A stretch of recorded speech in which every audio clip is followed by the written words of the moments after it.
নমস্কার বন্ধুরা, রুচির কিচেনে সবাইকে স্বাগত জানাই। ঢ্যাঁড়স বা ভেন্ডির নিরামিষ তরকারি এইভাবে রান্না করলে যারা ঢ্যাঁড়স খেতে চায় না তারাও চেটেপুটে খাবে, এতটা সুস্বাদু হয়। চলুন দেখে নিয়ে যাক, আশা করি ভালো লাগবে। এখানে দেখুন আমি 250 গ্রাম ঢ্যাঁড়স বা ভেন্ডি নিয়েছি। এখন এই ভেন্ডিগুলোকে এইভাবে কেটে নেব।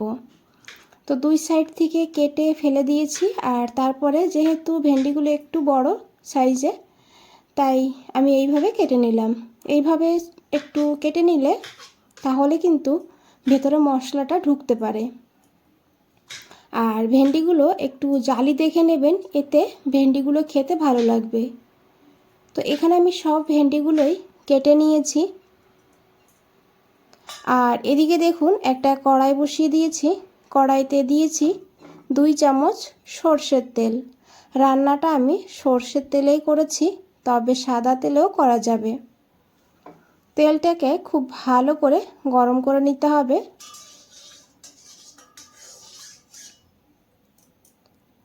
তারপরে এখানে দেখুন আমি নিয়েছি আলু, 2টো মিডিয়াম সাইজের আলু এইভাবে কেটে নিয়েছি। এখন এখানে আলুগুলো দিয়ে দিতে হবে।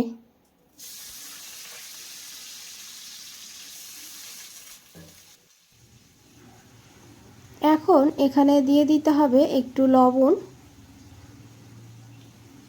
লবণ দিয়ে আলুটাকে 2 মিনিট ভেজে নেব।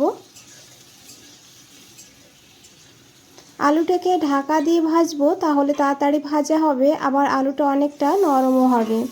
তো দেখুন 2-3 মিনিটের জন্য ঢাকা দিয়ে রেখে দিয়েছিলাম। আর এখানে বন্ধুরা এইভাবে আলুটাকে হালকা ভেজে নিতে হবে। তারপরে এখানে দিতে হবে সেই কেটে রাখা ভেন্ডিগুলো। আপনারা চাইলে আলাদা করেও ভেজে নিতে পারেন, তবে এইভাবে ভাজলেও হবে, এতে সময়টা কম লাগবে। এখন আবারও 2-3 মিনিট এইভাবে মিডিয়াম ফ্লেম করে ভেন্ডি আলুটাকে ভেজে নিতে হবে।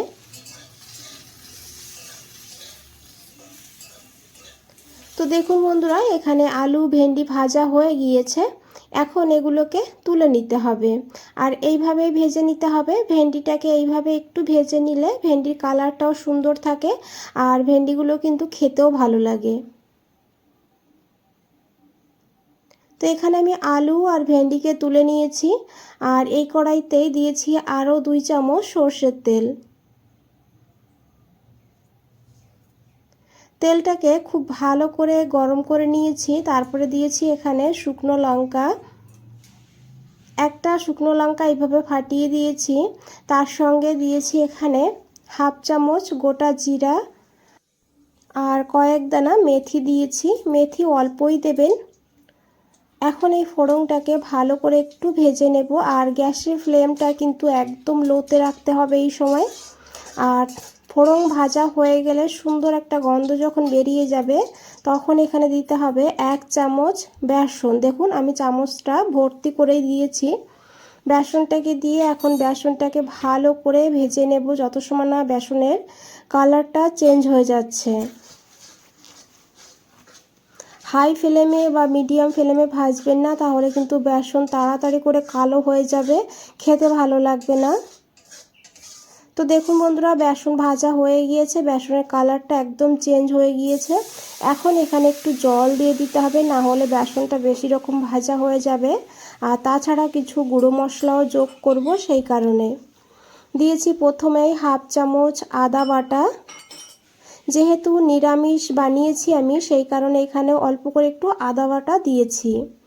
আর অল্প করে একটু জিরের গুঁড়ো দিয়েছি, আর অল্প করে একটু ধনিয়ার গুঁড়ো দিয়েছি। 1/2 চামচের একটু কম হবে। আর এরই সঙ্গে 1/2 চামচ হলুদের গুঁড়ো, আর দিয়েছি এখানে 1/2 চামচ লঙ্কার গুঁড়ো, আর দিয়েছি এখানে অল্প করে একটু কাশ্মীরি লঙ্কার গুঁড়ো। এতে কিন্তু কালারটা ভালো হবে, ঝাল হবে না, তবে আপনারা দিতে না চাইলে নাও দিতে পারেন। দিয়ে দিয়েছি এখানে পরিমাণ মতন লবণ।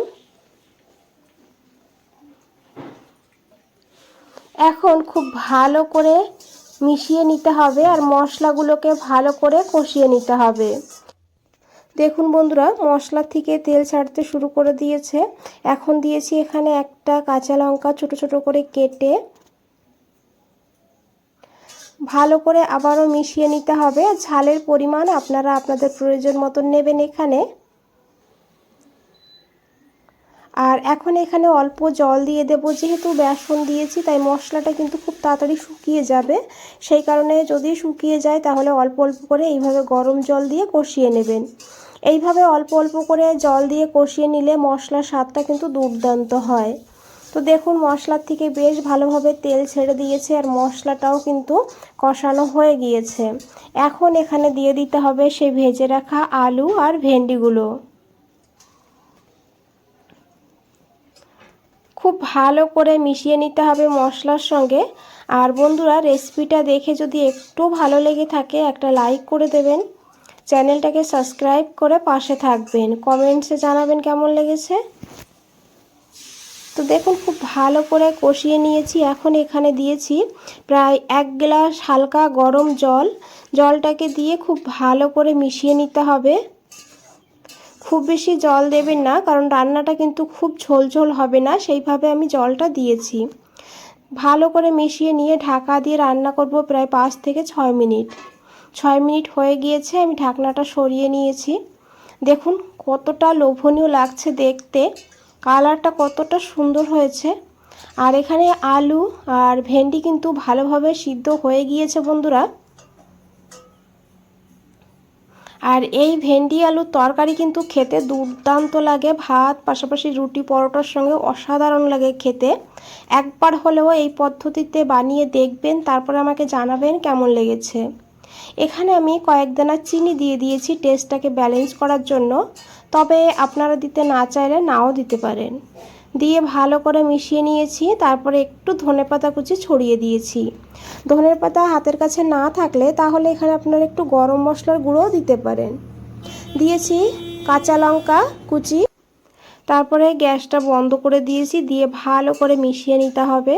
আর এখানে বন্ধুরা, আমাদের ভেন্ডি আলুর নিরামিষ তরকারি একদম রেডি হয়ে গিয়েছে। আর আশা করি দেখে বুঝতেই পেরেছেন কতটা লোভনীয় লাগছে। যদি রেসিপিটা ভালো লাগে অবশ্যই একটা লাইক করে দেবেন। বন্ধুরা, আজ তাহলে এই পর্যন্তই। ফিরে আসছি নতুন কোনো রেসিপি নিয়ে। ভালো থাকবেন, সুস্থ থাকবেন। সবাইকে অনেক অনেক ধন্যবাদ এত সময় ধৈর্য ধরে রেসিপিটা দেখার জন্য।